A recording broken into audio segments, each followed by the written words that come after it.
तो चलिए आज हम कुछ क्वेश्चंस पढ़ते हैं इनऑर्गेनिक केमिस्ट्री से रिलेटेड। तो देखिएगा, इनऑर्गेनिक केमिस्ट्री से रिलेटेड मैं आपको एंटा एसिड का टॉपिक कवर करवाऊंगी लाइन वाइज लाइन।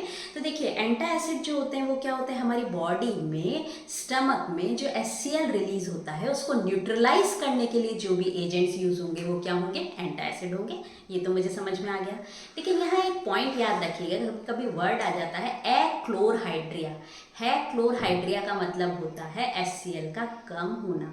जब HCl बढ़ता है तब एसिडिटी होती है, राइट। एक्लोरहाइड्रिया का मतलब होता है HCl का कम होना। अब HCl यदि कम होगा तो pH का क्या होगा, pH बढ़ जाएगा। तो फिर उस हिसाब से ड्रग्स दी जाएंगी। आप सिर्फ पॉइंट याद रखिए, एक्लोरहाइड्रिया मतलब HCl का कम होना। अब आते हैं अपन एंटा एसिड पे।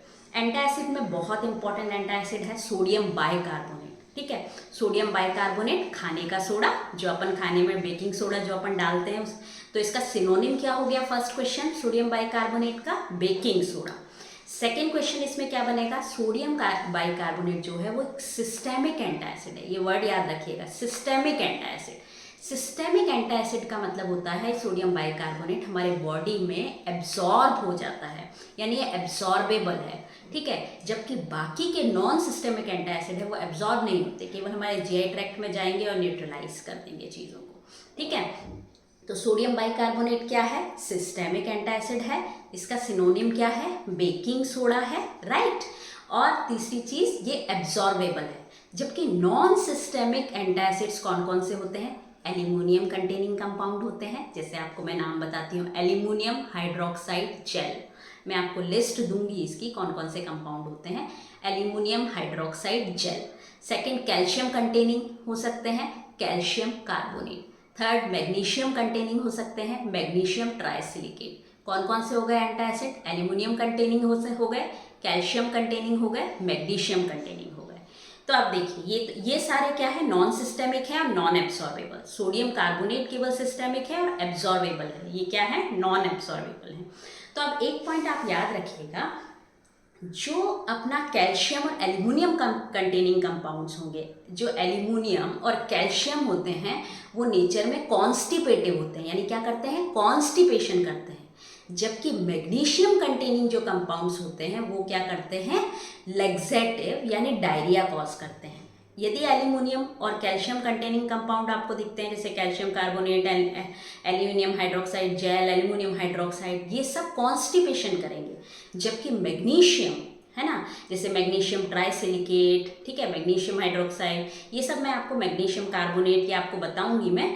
तो ये सब क्या होंगे, लेग्जेटिव होंगे, यानी डायरिया कॉज करेंगे। तो जब भी हम ड्रग बनाएंगे, है ना, कोई भी हम कॉम्बिनेशन बनाएंगे तो हम इस तरीके से इन दोनों को मिलाते हैं, इन दोनों का कॉम्बिनेशन यूज़ किया जाता है। कॉम्बिनेशन क्यों, एक तो कॉन्स्टिपेटिव हो गया, इसका साइड इफेक्ट हो गया एक तरीके से, यूज़ तो अपन एंटा एसिड में कर रहे हैं।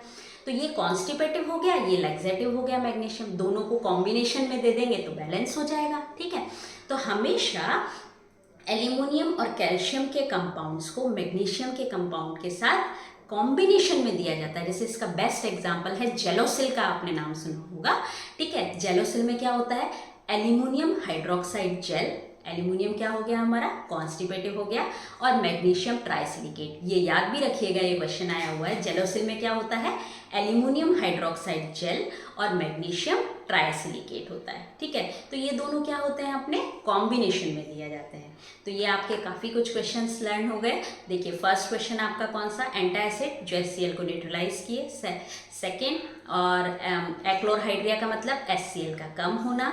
थर्ड, सोडियम बाइकार्बोनेट का जो अपना सिनोनिम क्या है, बेकिंग सोडा है। सोडियम कार्बोनेट क्या होता है, सिस्टेमिक एल्केलाइजर है ये, है ना, सिस्टेमिक एल्केलाइजर है, सिस्टेमिक एंटा एसिड है, और ये एब्जॉर्बेबल है। जबकि नॉन सिस्टेमिक में मैंने आपको तीन कौन से बताए, एक तो हो गया अपना aluminium containing compounds, calcium containing compounds, magnesium containing compounds. Aluminium containing जैसे एल्यूमिनियम हाइड्रोक्साइड जेल हो गया, कैल्शियम कंटेनिंग जैसे कैल्शियम कार्बोनेट हो गया, मैग्नीशियम जैसे मैग्नीशियम ट्राइसिलिकेट हो गया।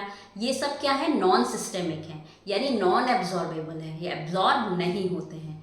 अब मैंने आपको बताया, जो एल्यूमिनियम और कैल्शियम होते हैं वो कॉन्स्टिपेटिव होते हैं, मैग्नीशियम जो होता है वो लेग्जेटिव और डायरियल जो होते हैं, वो एक ही चीज़ है, डायरिया यानी फीकल इजीली जाना, उसी को लैक्सेटिव बोला जाता है। तो इन दोनों को कॉम्बिनेशन यानी एल्युमिनियम और कैल्शियम से बने हुए जो कंपाउंड होते हैं और मैग्नीशियम से बने जो कंपाउंड होते हैं उनको कॉम्बिनेशन में दिया जाता है, ताकि ना तो कॉन्स्टिपेशन हो ना ही अपना डायरिया हो, राइट। ध्यान रखिएगा ये चीज़, मैग्नीशियम क्या है, अपना लैक्सेटिव है यानी डायरिया कॉज करता है, जबकि कैल्शियम और एल्युमिनियम क्या है, कॉन्स्टिपेटिव है। इसका बेस्ट एग्जांपल मैंने आपको दिया जेलोसिल। जेलोसिल आपको क्या बताया मैंने, aluminium hydroxide gel plus magnesium trisilicate, याद रखिएगा।